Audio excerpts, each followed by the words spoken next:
IMF board meeting 25 ستمبر کو ہوگی جس میں پاکستان کے لیے خصوصی قرض پروگرام کی توسیع کی جائے گی۔ IMF بورڈ کی میٹنگ 25 ستمبر کو طے ہوئی ہے۔ ڈائریکٹر کمیونیکیشن IMF جولی کوزیک کا یہ کہنا تھا کہ IMF کے مطابق پاکستان اور IMF میں اسٹاف سطح کا معاہدہ جولائی میں طے پایا تھا۔ پاکستان نے 9 ماہ کا سٹینڈ بائی معاہدہ گزشتہ برس کامیابی سے مکمل کیا۔ ڈائریکٹر کمیونیکیشن IMF کا کہنا تھا کہ پاکستان 37 ماہ کے قرض پروگرام کی شرائط پر عمل درآمد کر رہا ہے۔ IMF معاہدے کے حوالے سے وزیر خزانہ محمد اورنگزیب نے بیان دیتے ہوئے کہا ہے کہ الحمدللہ تمام معاملات خوش اسلوبی سے طے پا گئے۔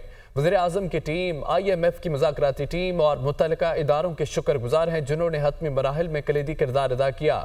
رواں ماہ IMF کے بورڈ کے اجلاس میں ان معاملات کو حتمی شکل دے دی جائے گی۔ معیشت استحکام کے بعد ترقی کی جانب گامزن ہے۔ اہم خبر یہ بھی ہے کہ اسٹیٹ بینک آف پاکستان کی جانب سے شرح سود میں 2% کی کمی کی گئی ہے جس سے شرح سود 17.5% کی سطح پر آ گئی ہے، جبکہ تاجر اور صنعت کار برادری نے پالیسی ریٹ میں 2% کمی کو ناکافی قرار دے دیا ہے۔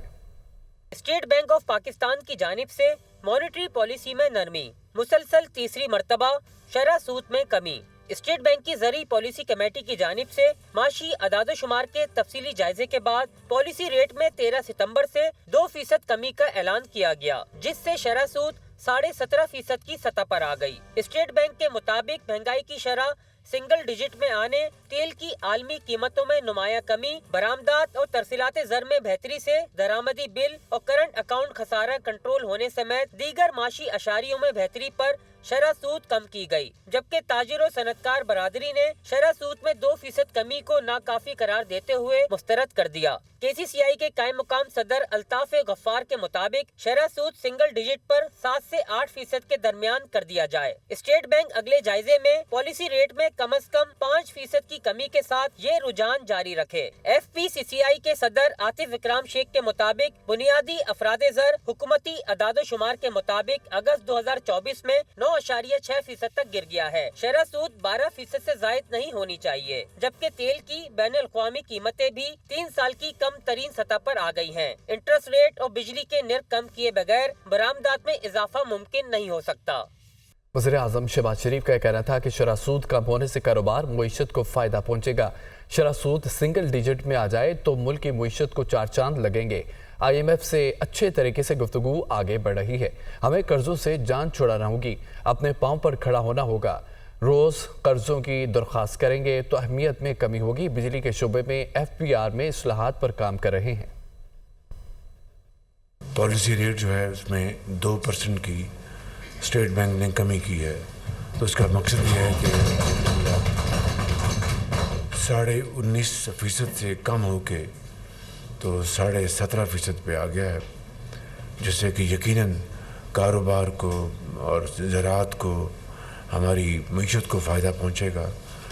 اللہ کرے کہ وہ دن بھی آئے کہ جب یہ بھی انفلیشن کی طرح سنگل ڈیجٹ میں آ جائے پالیسی ریٹ، تو اس سے پاکستان کی معیشت کو انشاءاللہ 4 چاند لگیں گے۔ IMF کے حوالے سے ہم نے اپنی پوری کوشش کر کے ان کے ساتھ جو بھی ان کی ہمارے ساتھ گفتگو تھی وہ ایک اچھے طریقے سے آگے بڑھ رہی ہے۔ ہمارے دوست ممالک نے ایک مرتبہ پھر، برادر ممالک، دوست ممالک جن کے ساتھ ہمارا چوری دامن کا ساتھ ہے، انہوں نے ایک مرتبہ پھر ہماری پوری طرح انہوں نے ہمارا ساتھ دیا ہے۔ ہمیں قرضوں سے ہمیں جان چھڑانی ہوگی، اپنے پاؤں پہ کھڑا ہونا ہوگا۔ ہر روز قرضوں کے لیے درخواستیں کریں گے تو اس کی جو اہمیت ہے اس میں کمی واقع ہوتی ہے۔ اسرائیل کی اس جارحیت، اس بربریت کی پوری شد و مت سے اس کی مذمت کرتے آئے ہیں۔ آج پھر ہم اس کی بھرپور مذمت کرتے ہیں، لیکن معاملہ مذمت سے بہت آگے نکل چکا ہے۔ آج عالمی ضمیر کو جاگنا چاہیے اور اپنا فرض ادا کرنا چاہیے۔ عالمی منظرنامے سے خبر آپ کو دیں کہ واشنگٹن میں سابق امریکی صدر ڈونلڈ ٹرمپ کی ایک بار پھر کملا ہیرس اور بائیڈن پر تنقید۔ جو بائیڈن اور کملا ہیرس کی وجہ سے مسائل پیدا ہوئے، انہوں نے کہا کہ بنیاد پرست کملا ہیرس نے ہمارے ملک کو تباہ کر دیا۔ ٹرمپ نے یہ بھی کہا کہ میں نے 10 ستمبر کے مباحثے میں کامیابی حاصل کی ہے اور ڈونلڈ ٹرمپ کا کملا ہیرس کے ساتھ ایک اور مباحثہ کرنے سے انکار۔ ایک مباحثہ جون میں بائیڈن اور دوسرا کملا ہیرس کے ساتھ ہوا۔ واشنگٹن میں سابق امریکی صدر ڈونلڈ ٹرمپ کی ایک بار پھر کملا ہیرس اور بائیڈن پر تنقید۔ جو بائیڈن اور کملا ہیرس کی وجہ سے مسائل پیدا ہوئے۔ بنیاد پرست کملا ہیرس نے ہمارے ملک کو تباہ کر دیا۔ میں نے 10 ستمبر کے مباحثے میں کامیابی حاصل کی ہے، ڈونلڈ ٹرمپ کا یہ دعویٰ ہے۔ ڈونلڈ ٹرمپ کا کملا ہیرس کے ساتھ ایک اور مباحثہ کرنے سے انکار۔ ایک مباحثہ جون میں بائیڈن اور دوسرا کملا ہیرس کے ساتھ ہوا۔